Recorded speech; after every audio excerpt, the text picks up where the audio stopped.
Welcome. Hello. My name is Vicki. I am a librarian for King County Library System at our Newcastle Library branch. I also work at our Newport Way branch and our Mercer Island branch. But I wanted to welcome you to our presentation with Washington Poison Center. We've got Alex and Megan here today to present on Cannabis 101 for older adults. These guys are wonderful presenters. I'm so grateful to them. I just wanted to give a quick little blurb about the library before we begin. I just wanted to let you know, I know our libraries are closed right now. We cannot wait to get back into our libraries and start serving our patrons again. But meanwhile, until we do, librarians are working behind the scenes. We are developing programs like this, online programs. We have a number of online programs that we're posting every day for kids, teens, and adults. So just take a look at our online calendar at kcls.org. And while you're there, check out all of our online resources that are available from the comfort of your own home. We've got streaming video on Canopy, movies you can watch from the comfort of your own home. We've got downloadable ebooks and audiobooks. We've got books for students and our resources for students that are studying from home, like our study zone. So check out kcls.org and all of the amazing things that we have online for you to access while we're going through this pandemic. Can't wait to see you again, but with no further ado, I am going to turn this over to Alex and Megan. Thank you, guys. Perfect. Thank you so much for the intro, Vicki. Hi, folks. My name is Alex Sorotsky. We're going to be talking for the next hour today about cannabis, specifically through this lens of older adults and older adult use. So this is kind of an exciting presentation for Megan and I, because a lot of my work with the Poison Center involves developing materials around cannabis specifically, and a lot of that comes from funding from the Verdant Health Commission in Snohomish County. And then a lot of Megan's focus is developing materials around medication management strategies and the like. So this is sort of a kind of a hybrid or a fusion of our different realms. So it's been a lot of fun for us. All right, so like I said, my name is Alex Sorotsky, and this is Megan King. We're both public health educators at the Washington Poison Center. Okay, so before we really take a dive, we'd like to know where you're tuning in from. So if everyone who's feeling up for it could type into the chat box the city you're in right now. You can send that to the organizers too if you'd like that to be sort of anonymous, but no worries if not. And then while you guys are doing that, I will go over a bit of housekeeping. So please ask any and all questions in the chat box and keep yourself muted. We have muted everyone, so there shouldn't be any issues of anyone getting feedback or anything like that. And we're going to periodically be checking in on that chat box to make sure we aren't missing anything. So feel free to ask your question as it comes up, and then as Megan and I transition sections, we'll lay eyes on that. And like I said, please stay muted throughout. We'll go ahead and post a recording of this. This is being recorded right now. We'll post that recording on Facebook, and we'll send the slides out to you as well. Okay, so there are so many terms for cannabis or marijuana: pot and weed, kush, ganja, reefer. If you want to kill a few entertaining minutes on Google, just type in terms for marijuana or terms for cannabis there. And while there is definitely different stigma and nuance and history attached to each of these terms, and at the end of the day, they all refer to the same substance. So if folks have specific questions on that, I'm happy to chat about that, but I don't want to take us too far off course today. All right, so here's a bit of an overview of our agenda. We're going to talk about the Washington Poison Center, who we are, what we do. We're going to then look at an overview of cannabis itself. Then we're going to discuss regulation and legality right now. What does it mean when you have a substance that is federally illegal, but a lot of states are legalizing anyway? We're then going to talk about different modes of use. And this is not supposed to be a how to use section, but rather keeping folks informed so they're aware of the different ways of using and some of the unique considerations with those different methods. We're then going to look at health correlations and then acute or in the moment short-term effects. All right, so we're going to get started with the Poison Center. So our bread and butter, so to speak, is our telephone helpline. So this is a national number. You call this number, you will be routed to your local poison center based on your area code. We are always open, literally every day, all the time. Even throughout COVID, we are still open. And our services are absolutely free. You never have to worry about billing or insurance or anything like that. We are also confidential, so the same laws that apply to hospitals or doctors' offices, HIPAA protection, applies to us as well. And then we also offer interpretation services for many languages to increase our accessibility. Now, folks can call us about so many different things. We define poison very broadly at the Poison Center. So folks can call us to get information on a potential poisoning, or in an emergency, like my child consumed this product, what do I do? And we are happy to help with that. So if you ever do call the Poison Center, one of our spies or specialists in poison information will answer, and they're wonderful. They're so amazing. They have there's a range of nurses and pharmacists and other poison information providers, and they have heard so many different scenarios and situations. And we sometimes get feedback that folks are a little cautious or embarrassed to call us. No, there is never any shame. They have heard it all. So you're in good hands with them. And if there's ever any situation that they need assistance with, they'll reach out to one of the on-call board certified medical toxicologists, and there's always one of them on call. All right, so for 2019, we're still crunching a lot of that data, but for right now, we know that we had over 125,000 calls covering 66,000 cases in the state of Washington. And a lot of what that tells you is we do follow-up. And so if someone needs additional assistance, we'll call back and make sure they're doing okay. We'll also do a lot of follow-up with calls that come to us from healthcare facilities, because a lot of emergency departments or other health facilities will contact us for consultation, especially on more complicated toxicology cases. So we serve everybody. A lot of folks assume that we just take calls about kids, and we definitely get a lot of calls about kids. We had about 44% of our 2019 calls were for little kids. And if you're looking at just folks under the age of 18, it's around 60%. But we also get plenty of calls on adults. And for older adults specifically, or adults who are over the age of 60, most of these calls are for medication errors and accidents. So there will be a portion throughout later in this presentation where we'll talk a little bit about some medication management tips. All right, any questions on the Poison Center before we switch gears to cannabis? All right, without further ado, I'm going to dive in. So, cannabis, first and foremost, is a plant. The term cannabis refers to the scientific name for this plant, Cannabis sativa. Now, this one plant can be used to produce a ton of different products. Some of these are not drugs at all. Some of these are textiles and fabrics and rope and soap and all sorts of strange things that you can use this Cannabis sativa plant for. And there's this other massive category of drug products. To further complicate it, not all of these drug products are psychoactive or intoxicating in that sense. So we'll dive into that a little bit throughout.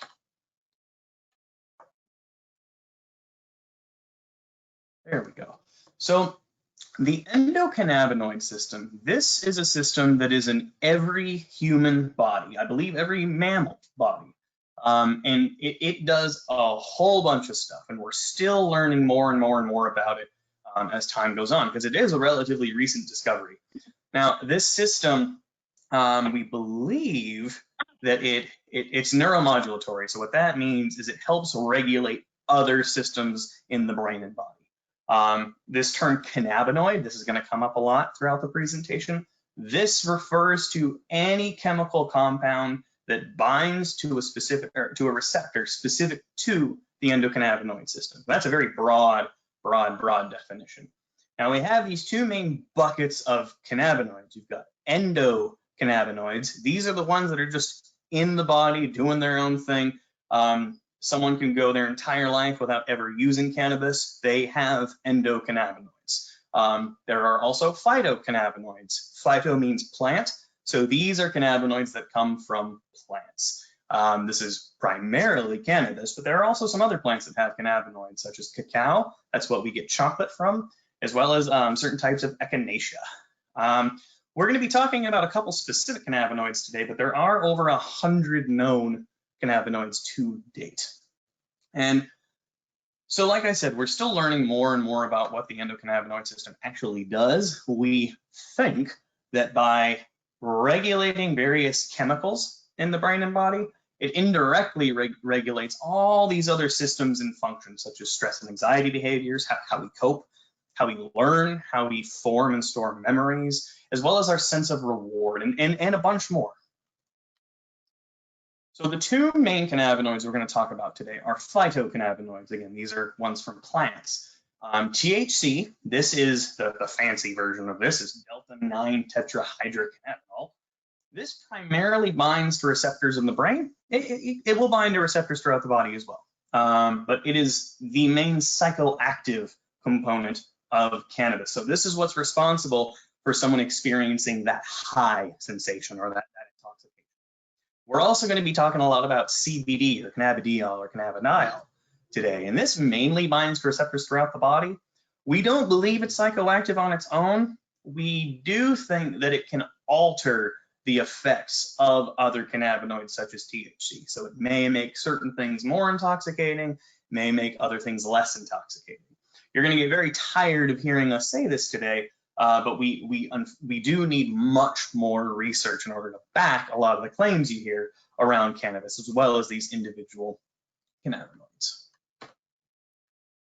All right, so Megan is going to be talking about modes of use later on, but it's important to keep this in mind that all cannabis products, regardless of whether it's that dried flower or bud, a concentrate, or the sort of other category of tinctures and edibles and medications, all of these interact with and play off of the endocannabinoid system. All right, so we're going to shift gears and talk about regulation. I need to make Megan a presenter now. Make yourself a presenter. All right, I will mute and I will lay eyes on the chat box and see if we have any questions.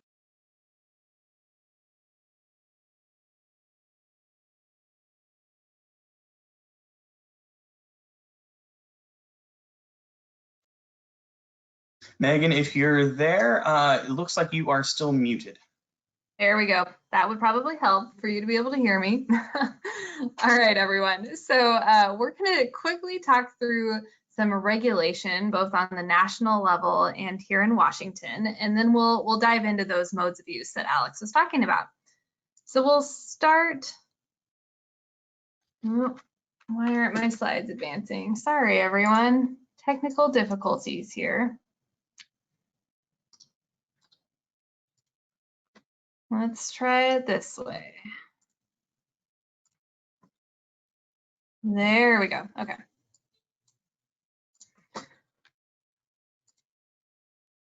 All right. So cannabis here in the US, it has a kind of convoluted history. We don't have time to go into it all today, but essentially cannabis was legal until 1970, and that's when Nixon signed into law the Controlled Substances Act, and this established the schedule system. So the feds decided that cannabis was a Schedule I drug, meaning a drug that has no currently accepted medical use and a high potential for abuse. So the other drugs that are also Schedule I include heroin, LSD, ecstasy, meth. There are a few others in there. So cannabis is still a Schedule I drug. It is still federally illegal. But despite this federal illegality, there were a lot of people that believed cannabis had potential uses. So there were movements in different states to legalize. California was the first in 1996. They legalized medical marijuana then. Washington, we weren't too far behind for medical, just a couple years. We legalized in 1998. And then 16 years later, we saw the first retail cannabis legalizations in Washington and in Colorado. So this map shows how momentum around legalization has spread since then. There are currently 33 states with legalized medical marijuana and 11 states that have both retail and medical. And we're guessing that there's probably going to be more states that join the retail and medical legalization this fall. So what's the difference between these two systems? This chart shows very broad categorizations, but each state is very unique. They set their own definitions and parameters for their own markets. In general, though, medical marijuana requires the individual to have some form of medical authorization that documents that they have a medically qualifying condition to use cannabis. States differ on what those different qualifying conditions are. And then there's the retail system. So the biggest difference is that it does not require medical authorization. This doesn't mean that it's only for recreational users and it's only recreational users that use this market. Someone may very well use retail cannabis for therapeutic benefits, but they just don't have to have a formal authorization to do this. All retail markets have age restrictions, no matter the state. You must be 21 or up to purchase, possess, or use. The legality doesn't just end with the retail and medical systems, though. We had another layer added with the Farm Bill in 2018. So the Farm Bill removed hemp, which is defined as a cannabis plant with less than 0.3% THC. This was removed from being a Schedule I substance. So because of this, there has just been an explosion of CBD products derived from hemp. You can find CBD products really everywhere now, in grocery stores, pharmacies, gas stations, all over the place. But some of these products might be a bit iffy in their health claims and in their uses. We're going to go a lot more into that later. All right, so let's talk a little bit about the Washington system now. So in 2012, Washington voters passed I-502, which legalized the state's retail system.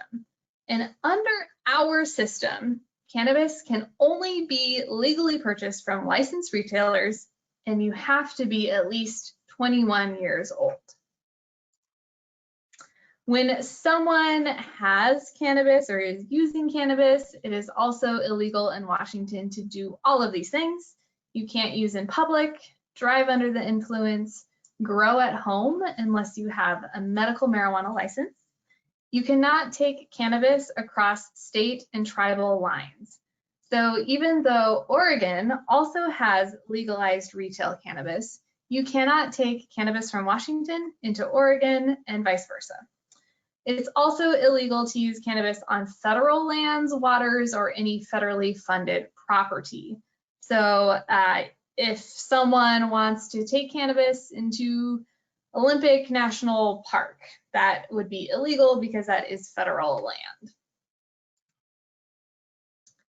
In addition to the retail system, as I mentioned earlier, we also have a medical marijuana system in Washington. So accessing our medical system requires authorization from a healthcare provider. And to get this authorization, a person has to document that they have received the medical standard of care for a qualifying condition for 3 months. So essentially this means that they have to have tried other treatments before they're able to qualify for using medical marijuana. Having medical authorization then allows an individual to purchase and possess higher amounts of cannabis. They don't need to pay sales tax, they can grow at home, and they have access to medical marijuana consultants in cannabis stores. The red box here shows the qualifying conditions in Washington. So there are two important things to understand about these conditions. First, not all of these conditions have robust evidence backing up cannabis use at this time. So that doesn't mean that cannabis won't help with the condition. It very well might, but it also may not mean that cannabis is the best treatment for that condition. And second, cannabis doesn't fix or cure these conditions. It can help with the symptoms of the conditions. So for example, it's not going to cure cancer, but it might help with nausea stemming from cancer treatments. And just a quick note on Washington's cannabis regulation during COVID-19 pandemic. So the retail stores are still open. They just need to ensure social distancing when folks are coming in to purchase. And for medical marijuana patients, retail stores are providing curbside pickups so that they don't actually need to go inside. All right, I'll check the chat really quick. All right, so there's a question. Can anyone grow hemp in Washington with the 2018 Farm Bill, or is a license required? In other words, can backyard gardeners grow their own hemp? You know, I think I'm gonna have to pass that to Alex because I am not sure about the rules around that one. I believe a license is required. We can verify that and we can kind of send some follow-up to everyone, but I don't think folks are allowed to just grow hemp on their own. Perfect, thank you, Alex. And do you want to tackle the second question as well? Oh, sure. So I see, is there a difference in the products offered for sale in the retail versus the medical regulations? By my understanding, yes and no. So a lot of times there are quote unquote higher quality strains or types of cannabis that are more easy to access in the medical marketplace. They tend to have less THC, more CBD, and they tend to bolster other cannabinoids. I believe there's also a different level of requirement for testing. Testing meaning like to verify how much of a certain cannabinoid is in that strain. But past that, it's they are more or less the same. Great, thank you, Alex. Okay, so we're gonna move on now to modes of use, or essentially how people get cannabis into their bodies. So remember how Alex talked about these different cannabinoids in the cannabis plant. So when we talk about how people use cannabis, it's important to keep in mind that in addition to there being a lot of different types of products, these products also differ by what is in them. So some products are just CBD, some products are just THC, and some products have both THC and CBD in them. Okay, so smoking is our first mode of use. So smoking involves heating dried cannabis plant material, so flowers or buds, until that plant material combusts or burns. The user then inhales the smoke, and they inhale that through a pipe, a water bong, or a joint, which is kind of like a cigarette. It's rolled with paper. There are also spliffs and blunts, which is this image. Well, so joint is at the very top, and then a spliff, and then a blunt. So these spliffs and blunts contain nicotine in addition to dried cannabis. The next mode of use is vaping. Vaping is at a lower temperature than smoking. So the point is to heat cannabis to just before it burns or just before it combusts, which then releases an aerosol that the users inhale. And there are two different forms of cannabis that are vaped. There's dried flower and bud, just like what is used with smoking. And then there are concentrates, which, as the name implies, are substances with high concentrations of THC. So concentrates are formed by using a solvent to strip THC from cannabis plant material. And this leaves behind a substance, it's usually a waxy substance with lots of different consistencies. The two main concentrates are CO2 oil, which is in a liquid consistency. So that's what's in that pen that's on the far right. And then there is butane hash oil, which can range from a really hard substance to something that's gooey to something that's crumbly. So that's the image with a bunch of concentrates on it. Vaping requires using a vape pen, which can come in a lot of different styles. So there are disposable e-joints. These are pre-filled, they're ready to use, and they're pretty simple. More complex pens can have refillable cartridges or tanks. They can have temperature control, just added features for the user. So some of these pens are made for concentrates only. Others are made for dried flower only, and then other pens have the ability to vaporize both flower and concentrates. Then there is dabbing. So some folks consider dabbing to be a form of vaping, but we think it's quite different. So dabbing uses what is called a dab rig, and that's the glass bong-like contraption you see on the slide. So the nail, which is the bucket-looking metal piece you see there, it is superheated with a blowtorch to 750 to 900 degrees. A little dollop of cannabis concentrate is placed on the nail, which vaporizes it or aerosolizes it. And the vapor is then pulled through the water of the bong and inhaled. So dabbing uses concentrates, like I just said, and as you remember, concentrates have very high concentrations of THC. When dabbing, that high THC concentration is delivered very quickly to the user, and it can have a very rapid onset of effects. So this leads to one of our big health concerns, that folks can potentially have a much higher dose than they intended. And then another health concern is, well, I mean, you're using a blowtorch while using a psychoactive substance. So there is definitely a potential for burns when dabbing. All right, so our next mode of use is edibles or drinkables.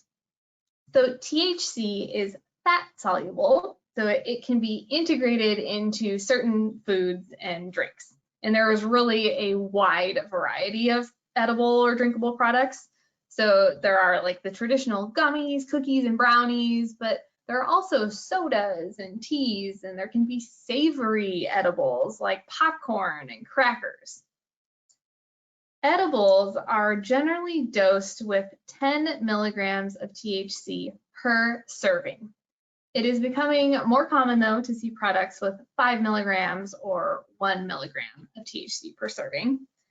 So I keep saying per serving because some products contain more than one serving, like the gummies that you see on this slide. That whole package contains 10 gummies, and each gummy has 10 milligrams of THC in it. So the whole package has 100 milligrams of THC. Those gummies are all separately packaged though, so they're portioned out by serving size. For CBD edibles or drinkable products, there's no defined serving size, so you're gonna see a lot of different amounts in those. One of the health concerns that is specific to edibles and drinkables is the delayed onset of effects. It can sometimes take hours for a user to feel anything after an edible or drinkable, and then the effects can last for a really long time.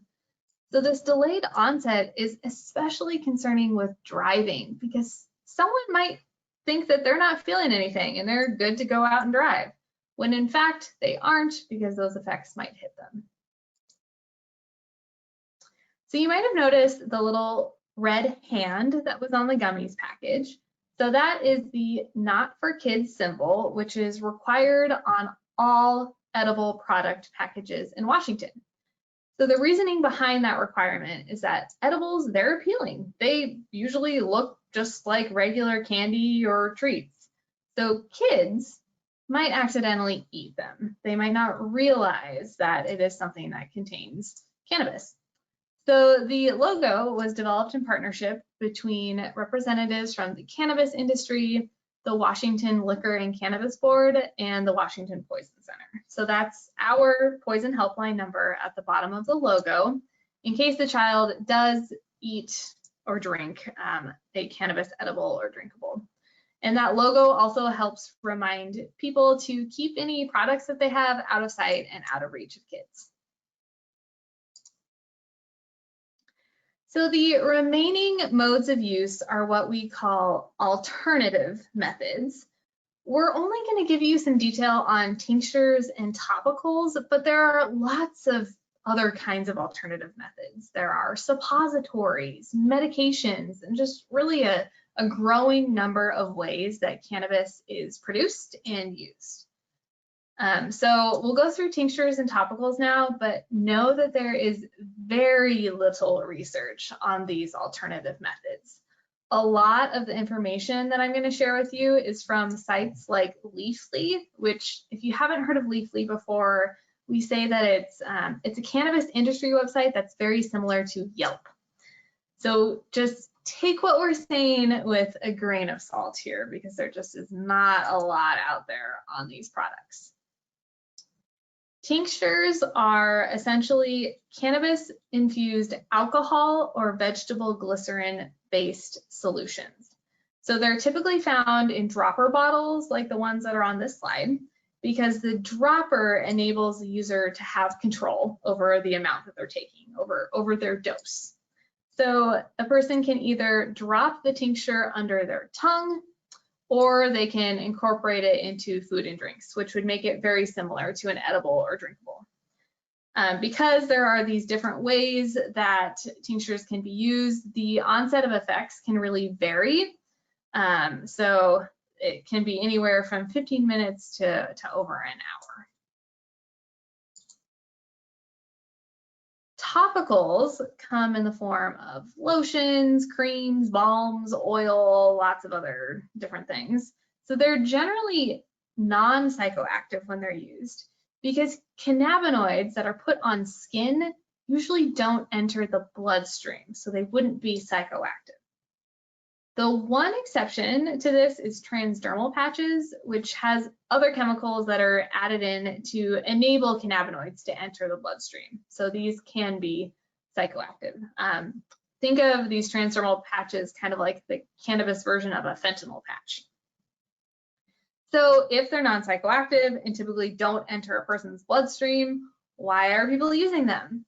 Some of the commonly reported uses, note these are uses that are not backed by evidence, include pain relief, muscle soreness, helping with tension, or helping relieve inflammation. So our last mode of use is actually a lot of different modes that we've bucketed into one category, CBD. So CBD is available in topicals, tinctures, edibles, drinkables, capsules, really any of the forms.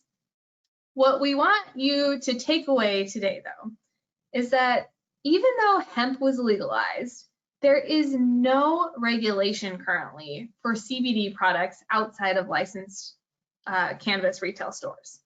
So this means that those products that you find at grocery stores and gas stations and pharmacies, they might not be tested, and they might have uncertain product quality. So for example, some commercial CBD products might contain contaminants, and the concentrations of CBD in the products might be less, like there might not be any CBD in it, or it might be more than what the label claims. I said that CBD comes on a lot of different modes of use. These different modes of use also come in 3 different forms. It can be very confusing. There's a lot going on with CBD. So there are full spectrum CBD products. So this is the least processed form of CBD. It contains small amounts of THC and other cannabinoids. Broad spectrum CBD products have been processed to remove THC out of the product. Other cannabinoids remain, and really there's probably still going to be trace amounts of THC. Isolate is supposed to be CBD only. CBD has been completely separated from all other cannabinoids, but again, there's probably still going to be trace amounts. So then CBD, in order to be usable and things like topicals and tinctures, it's placed in a carrier oil, which can be coconut, hemp seed, avocado, olive, vegetable glycerin, lots of different options there. And there are usually additives to it for flavor, like plant extracts, spices, or sweeteners. All right, we're gonna switch back to Alex now. I don't think we have any further questions. So Alex, I think you can go right ahead.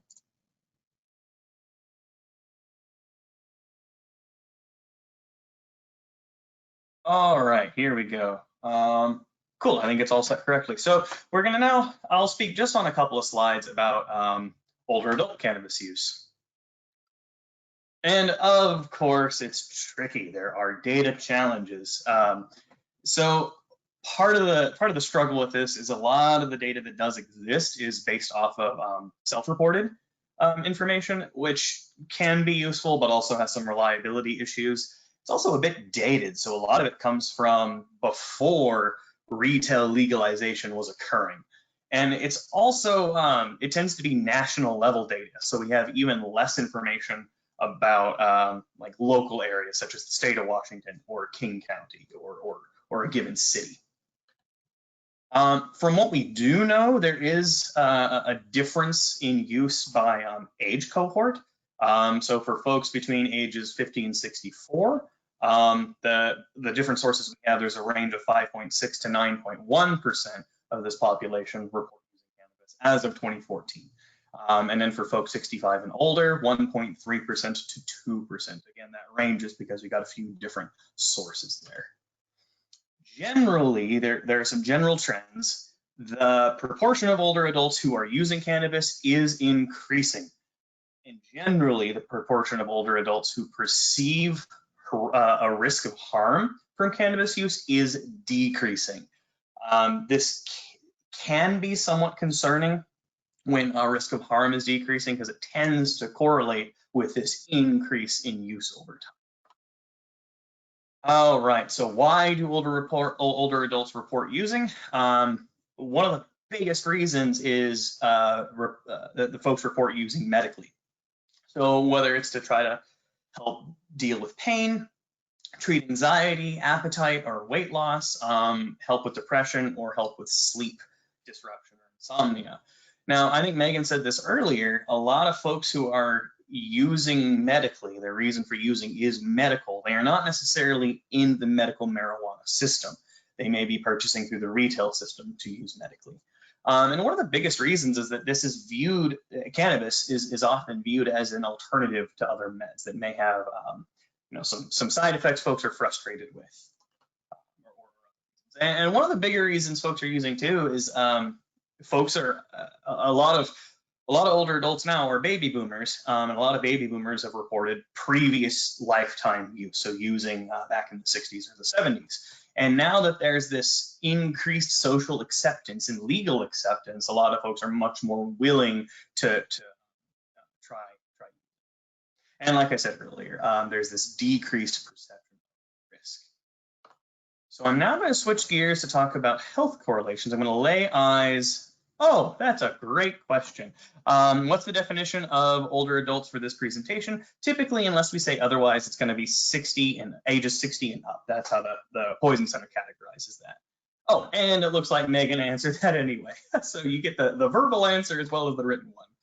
All right, so now medical or health correlations, I should say. You'll note I'm using the term correlation rather than effect or health effects.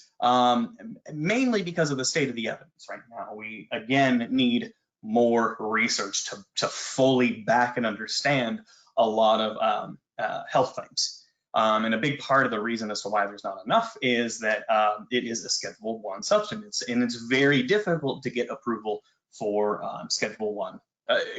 federal approval to research Schedule 1 substances. So before taking too deep of a dive into health correlations, I'm going to speak to dependence and addiction. So dependence specifically occurs when the body or brain starts to rely on some outside or external substance to maintain normal function. Very, very broad definition.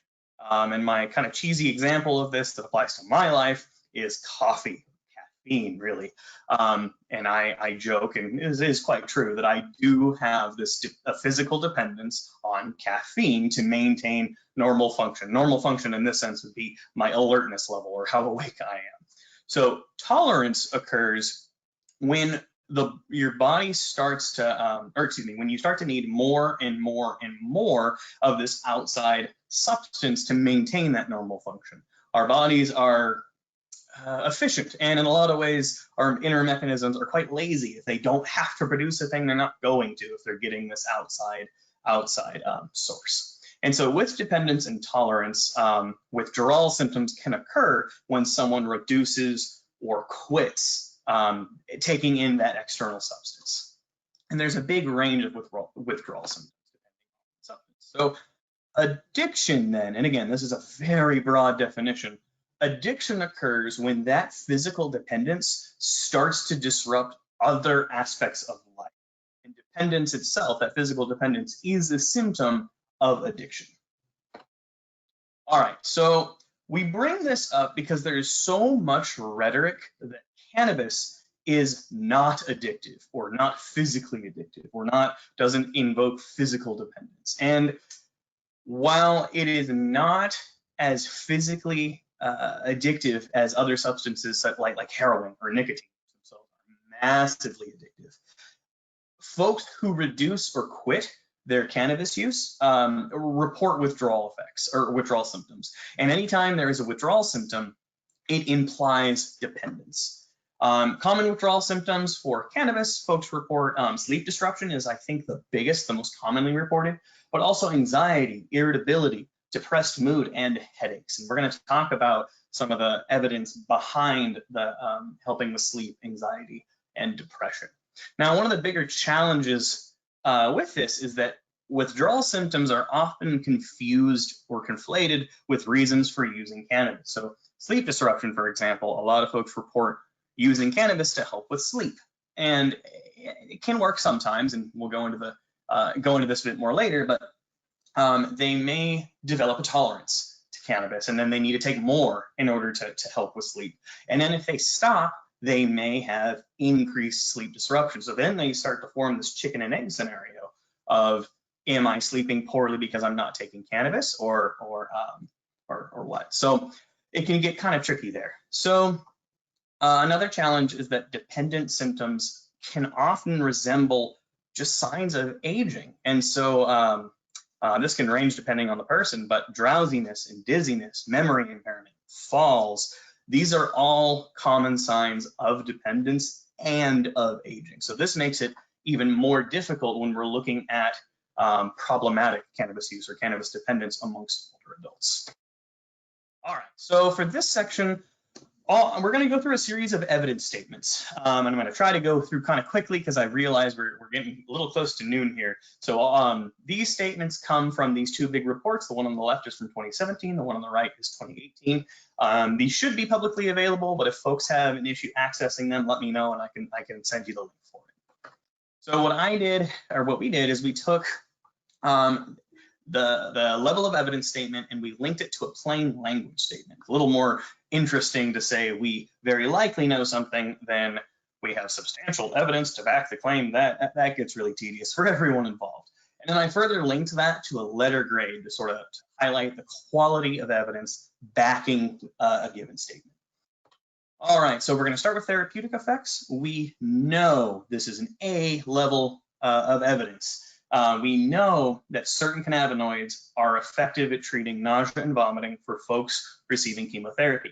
Now, these studies look specifically at oral synthetic medications, so synthetic THC, called nabilone and dronabinol. These have actually been FDA approved and been on the market for quite a few decades now. We have a lot of evidence to back this. This is sort of a B level of evidence. We very likely know that certain cannabinoids are effective at treating chronic pain. These studies specifically looked at products called nabiximols, which are available in Europe right now, but not in the US. They are undergoing trials in the US, so keep an ear out. These may appear in our marketplace in the next few years. Looking at sleep, so we probably know, this is a C level of evidence, that cannabis use is correlated with improved management of short-term sleep disturbance from these sources. This is just what the studies happen to look at. So sleep apnea, fibromyalgia, chronic pain, and MS, or multiple sclerosis. Sleep is kind of tricky. So we think that THC can help reduce how long it takes to fall asleep, but then because THC can form that physical dependence and tolerance, in the long run, it may actually start disrupting sleep more because of those withdrawal symptoms. CBD, on the other hand, it seems to act as a stimulant in low doses and as a depressant in high doses. And so some studies found success for folks taking higher doses of CBD in helping with their sleep, but it was a pretty whopping dose, about 160 milligrams or more. And so there is this concern of, for such a high dose, what are unknown effects? We're really not sure right now. Leading into CBD, there is very little research on CBD. As little as we know about cannabis as a whole, we know even less about CBD. Most of what we do know comes from animal studies. The few human studies that we do have tend to look at oral administration or eating, ingesting, or inhalation, so breathing in. We really know very little about topical. And again, this lack of regulation, in addition to having so many products, it adds to this uncertainty as to what's in the products, because no one is going through really and checking, is that CBD cream you buy at a pharmacy, does it even have CBD, let alone checking to see what other toxicants it might have. So we do note some potential for therapeutic effects with CBD. There is an FDA-approved medication called Epidiolex. This is approved in 2018, and this is fairly successful in treating epilepsy, certain types of epilepsy. Both CBD and THC do have anti-inflammatory properties. So CBD specifically, there's a lot of hope within a lot of research that CBD may help treat a lot of neurological disorders. And there's also hope that it someday may be able to help treat other drug addictions or dependence. Okay, I'm going to see if there are any questions right now. Not seeing any. I'm going to zip on through. So we're now talking about health risks. So starting with cancer, we very likely know, this is a B level of evidence, that daily or near daily cannabis use is correlated with pre-malignant lesions throughout the airway. Pre-malignant means precancerous.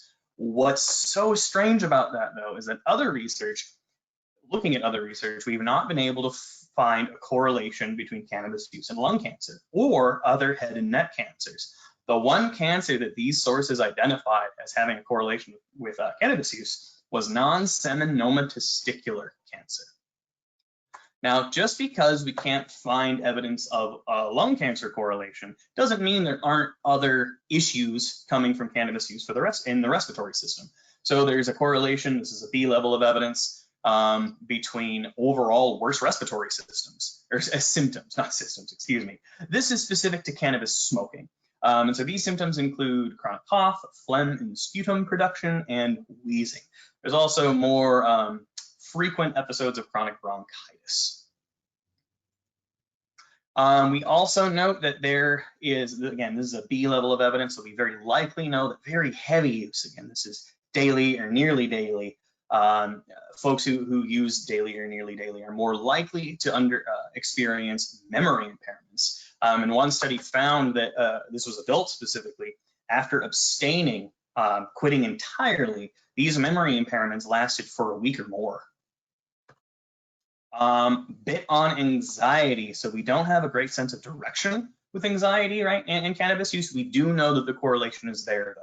So regular cannabis use, and again, that's sort of daily or nearly daily, is linked with increased incidence of social anxiety disorder. And we may know that it's linked with the development of any anxiety disorder, but we don't have a good sense of order for that. It could be that the risk factors that led to anxiety are also the same risk factors that led to cannabis use.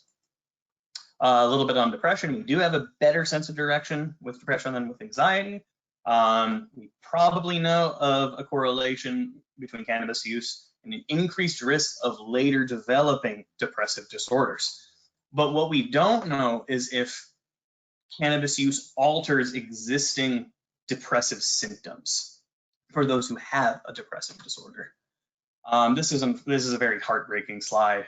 We had a C level of evidence, so we probably know that cannabis use is correlated with suicidal ideation, suicide attempts, and suicide completion.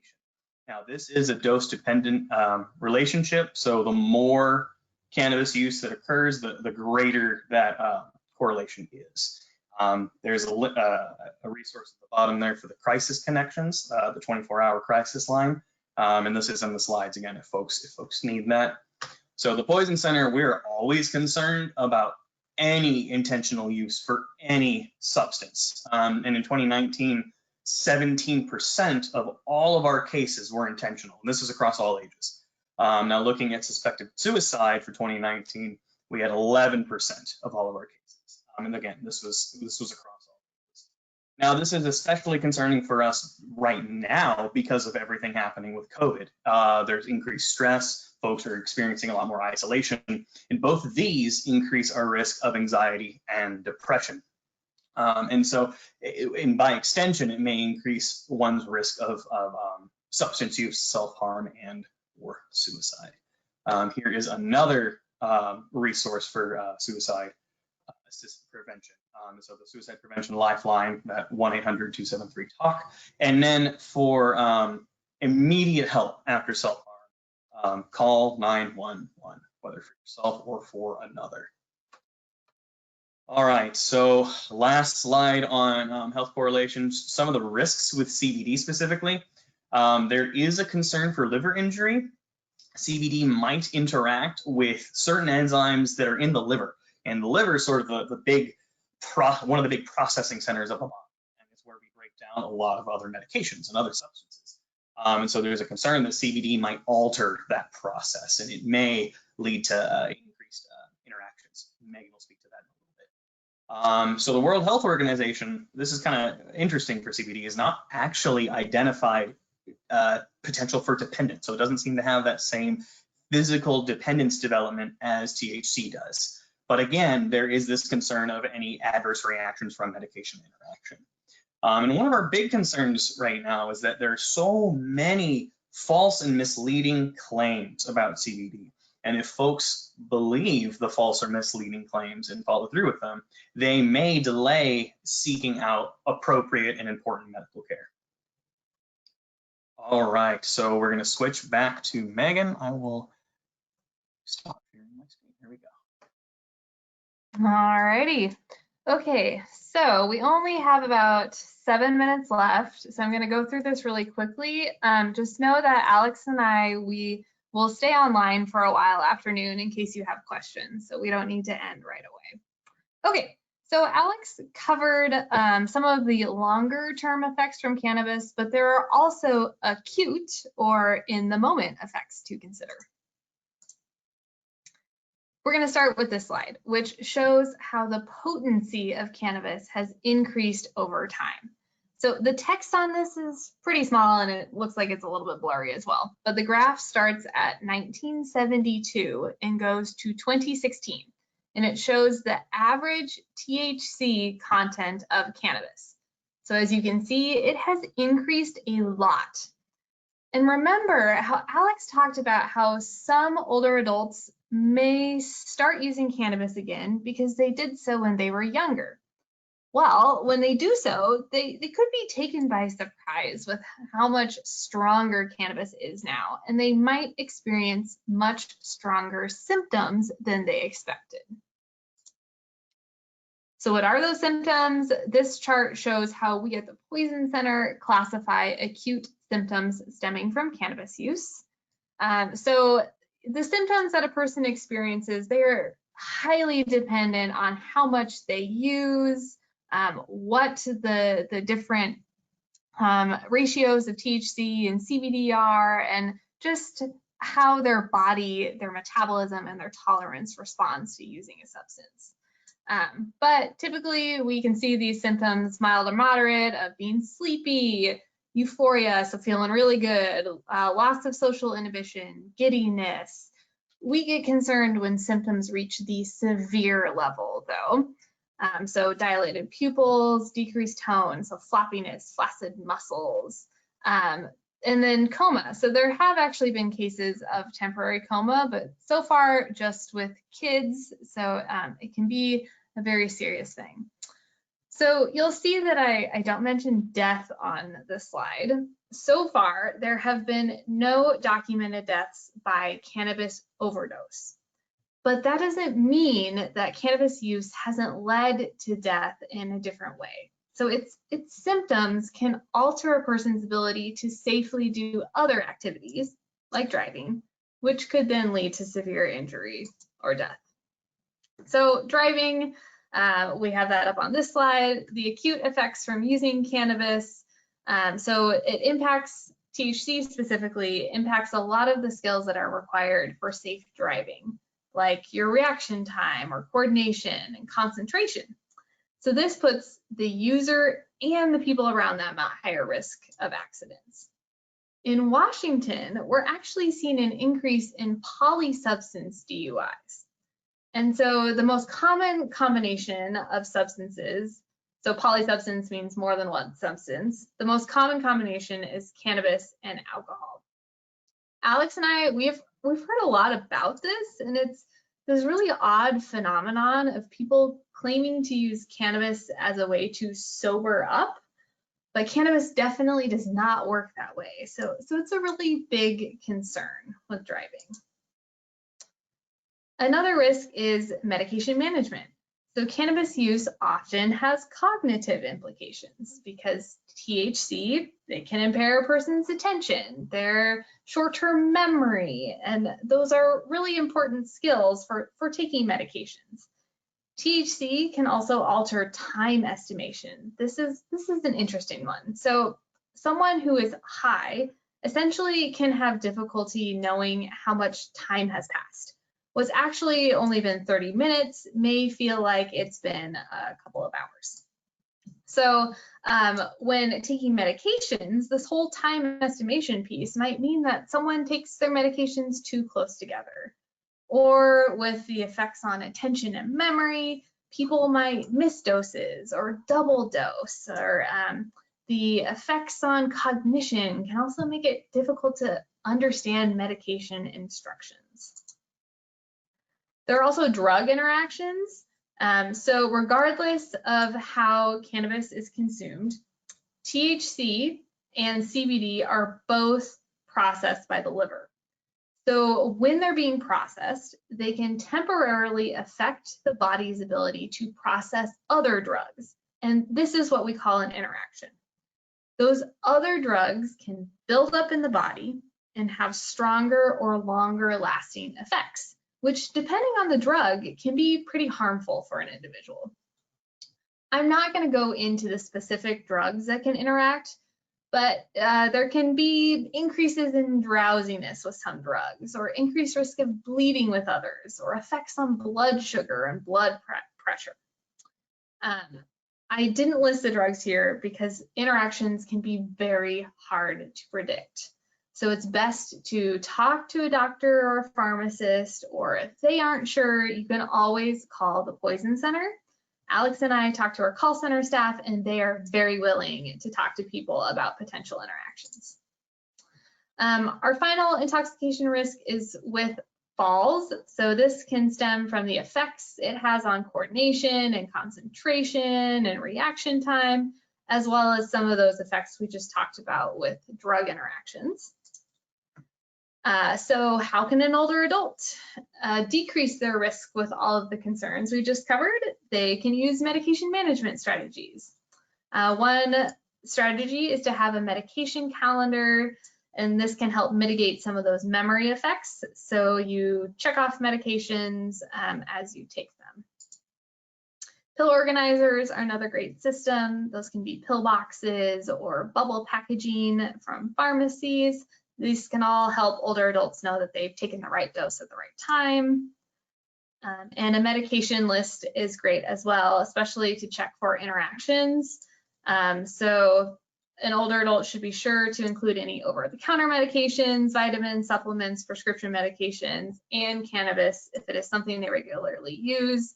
take it to their doctor or pharmacist or call us at the Poison Center.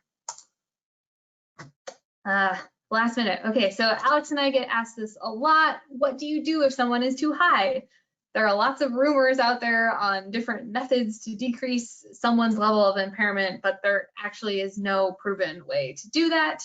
So if someone is too high, they should not take additional drugs. That includes CBD. Sometimes people think if they take more CBD, it'll decrease the effects of THC that they're feeling, but that's not a proven method. So instead, just stay put, don't operate machinery or drive, be careful about falling, call us if you have concerns.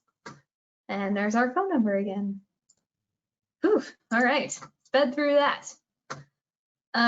There's a question on there. Is there a place that lists what known drug interactions exist? So there are a couple places you could find that. A good resource is the University of Washington Alcohol and Drug Abuse Institute. They have a website called Learn About Marijuana Washington. And there is an article on there that describes drug interactions. But again, they can be very difficult to predict. So if it is a concern, it is best to just talk to your doctor about it or talk to your pharmacist or call us.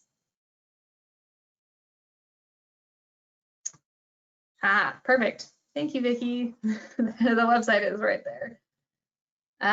So thank you all so much for tuning in today and listening to our presentation. Alex and I will remain online for a little bit. If you still have any questions for us, feel free to email us as well.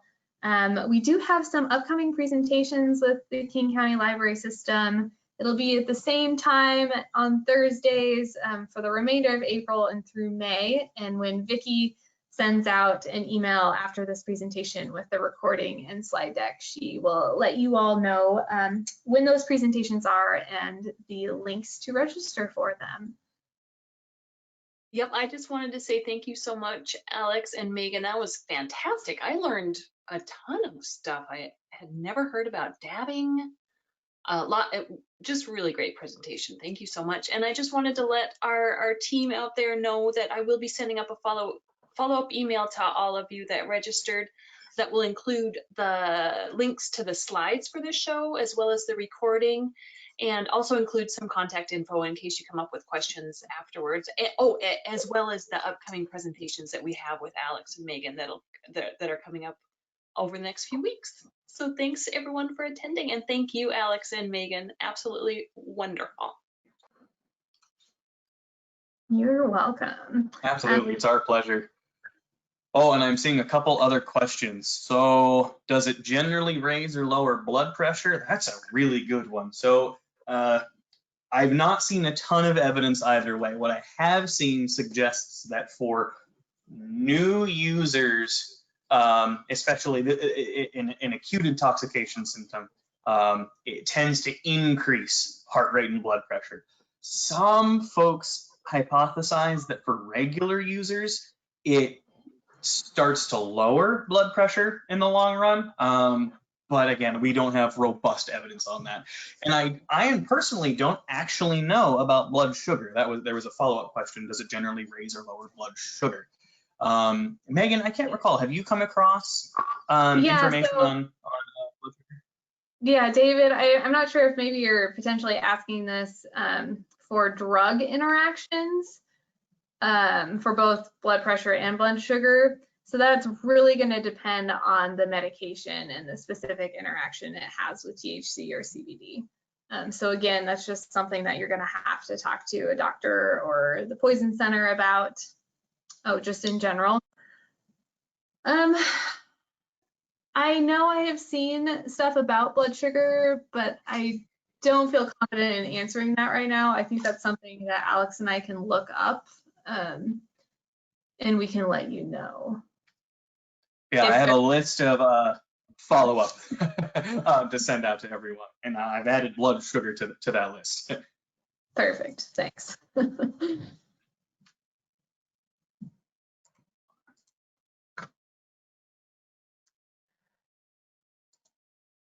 How many plants can patients grow? Ooh, we had this somewhere. It's on the Department of Health website as well as the Liquor Cannabis Board website. If you stay tuned, I can look that up for you in just a moment.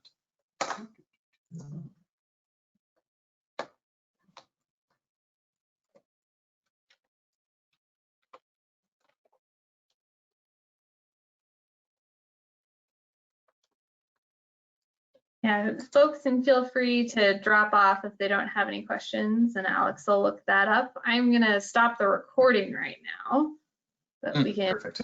line if there are more questions.